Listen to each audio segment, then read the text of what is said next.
Assalamualaikum and good morning everyone. So for this week we are going to cover chapter 6, which is foreign exchange and international financial market. So please also read in your textbook for further detail.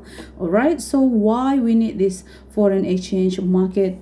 Because this foreign exchange market exists to facilitate this conversion of currency, thereby allowing firms to conduct trade more efficiently across national boundaries. So we already learned on international business, and now it's time to learn on foreign exchange market.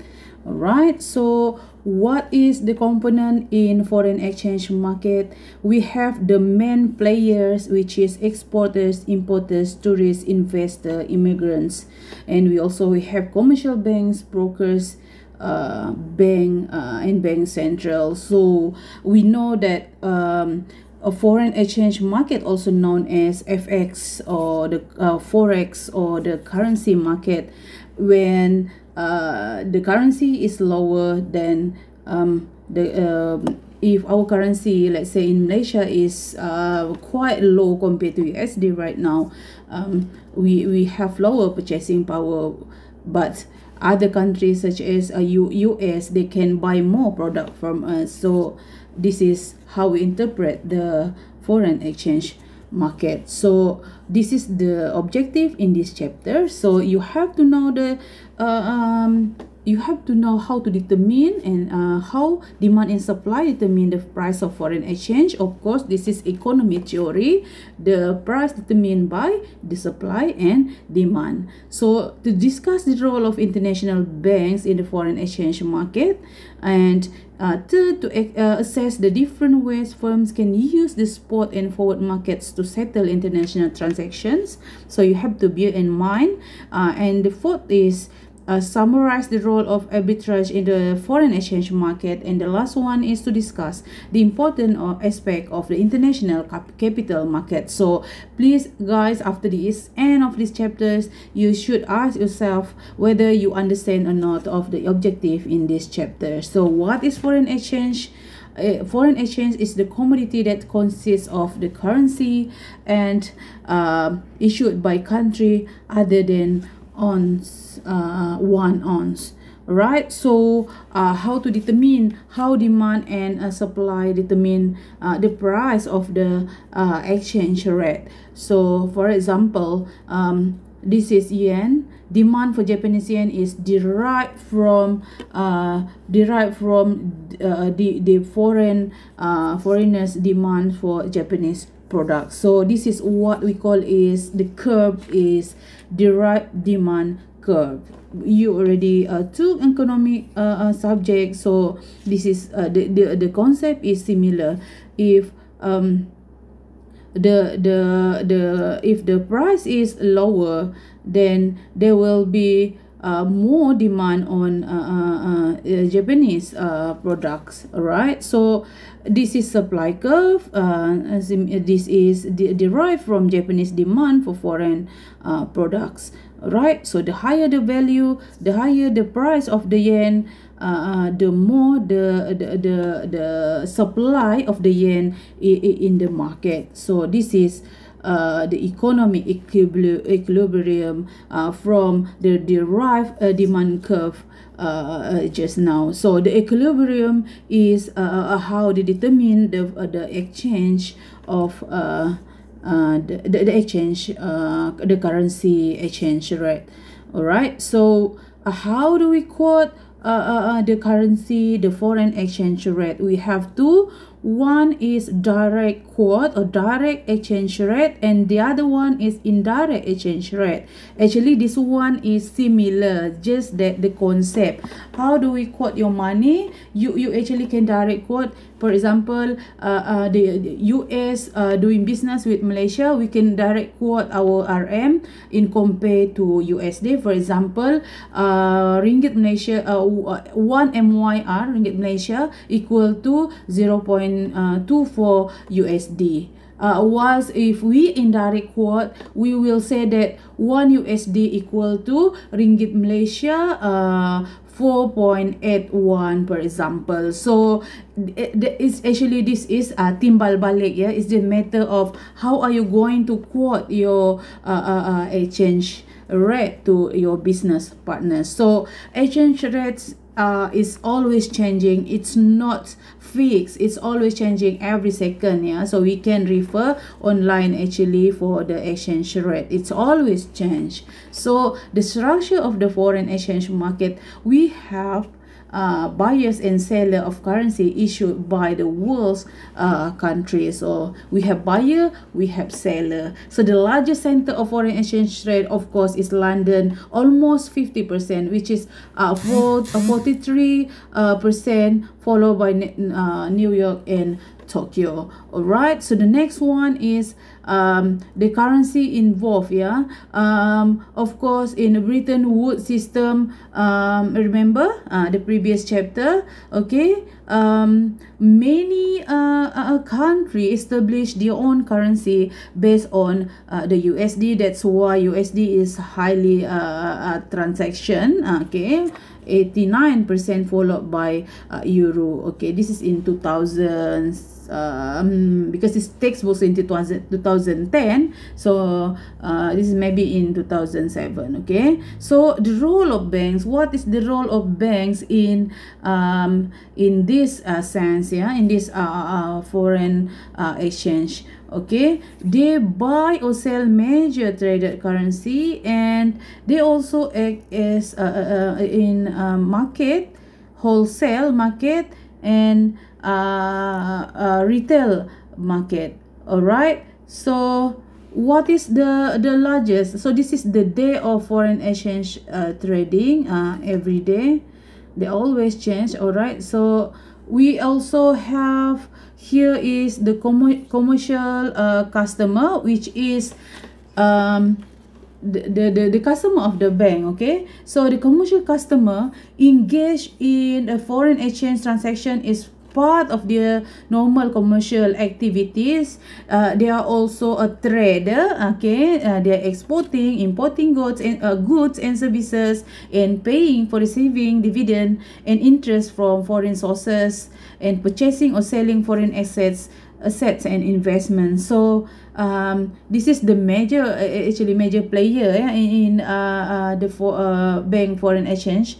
All right, the second one is speculators. They speculate. Okay, they assume the exchange rate risk by acquiring position in currency. So they're hoping that they can correctly predict a change in the currency market value. So it is very profitable if, yeah, this is lucrative, if the lucrative business if they guess correctly, but it is also extremely high risk if the guess is wrong. So the third component in bank foreign exchange clients is arbitragers. This one is the person who attempt to exploit, or company that attempt to exploit small differences in the price of currency between markets. So we also have this spot and forward markets.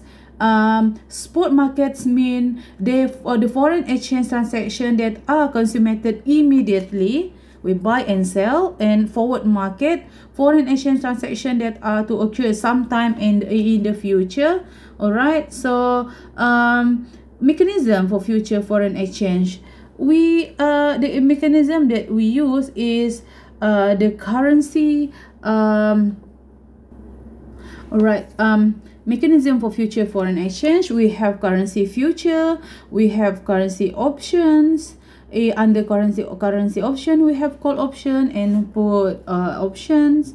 And this is the third component in the banks, in the bank foreign exchange clients, arbitrages. Okay, arbitrage is the riskless purchase of product in one market for immediate resale in a second market in order to profit from price discrepancy. So there are two types of arbitrage activities. Okay, goods and arbitrage of money. So for international capital market, we have major international banks, we have international bond market, we have global equity markets, and we have offshore financial center. So the world largest bank, this is in 2019, cited from the bankerdatabase.com.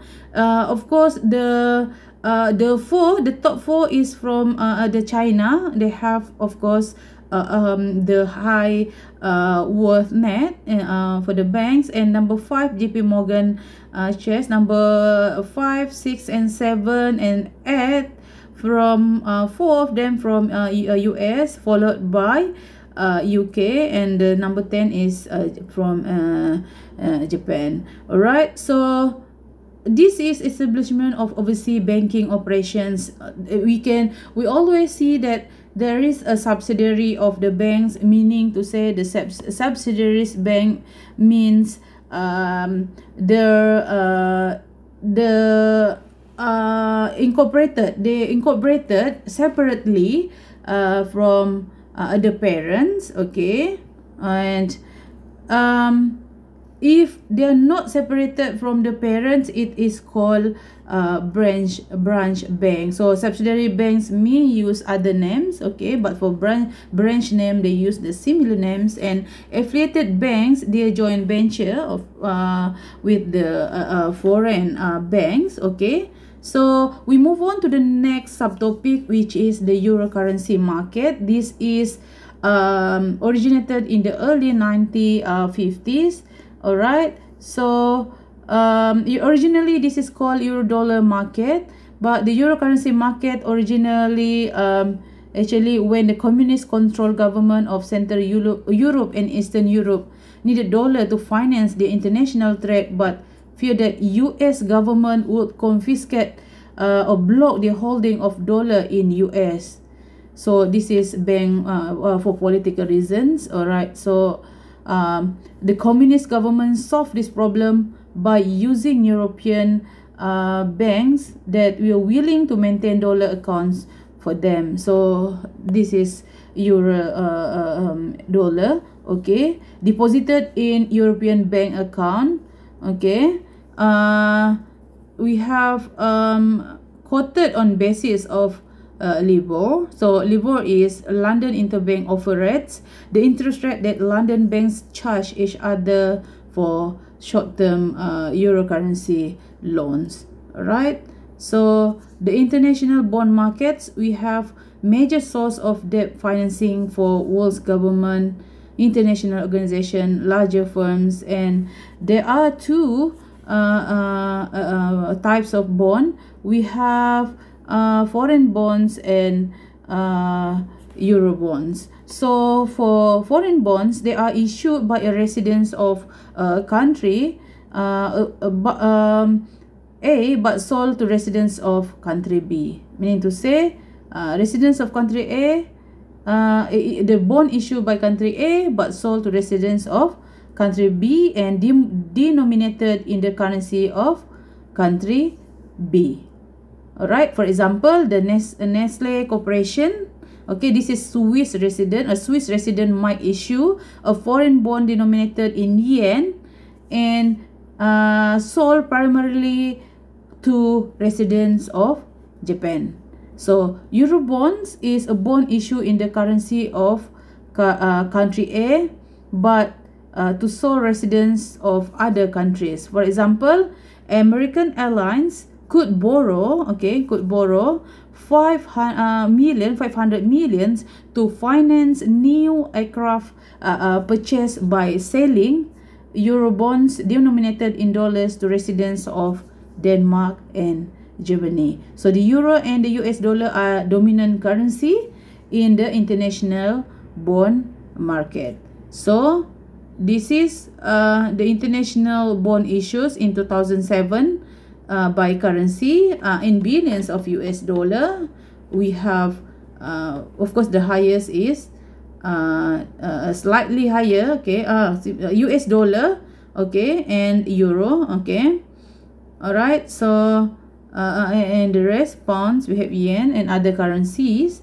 Okay, so for global equity markets, startup companies, okay, startup means the new company, the newly start company, newly open companies are no longer restricted to raising new equity only from domestic sources. All right, so for example in Malaysia, we are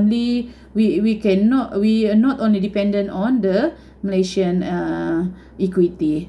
Okay, so development of country funds, mutual funds specializing in a given country funds.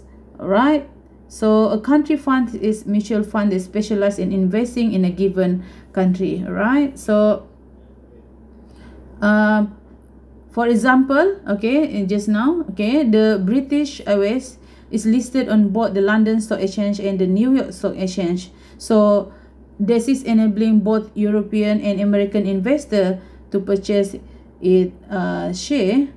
All right, to purchase its share conveniently. All right, so for offshore financial center, we focus on offering banking and other financial services to non-resident customer.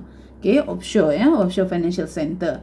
Okay, the location Bahamas, Bahrain, Cayman Island, and this is the location of offshore financial centers we always see in the movie, right? So offshore bank. So it's a very interesting topic actually. Okay, and this is the end of our topic for this week. So I really hope that you will be able to understand, and please refer back to the research objective whether you have some understanding and whether you achieve your learning objective. With that, thank you very much, and good luck for your midterm quiz 1 for this week. Assalamualaikum and good morning.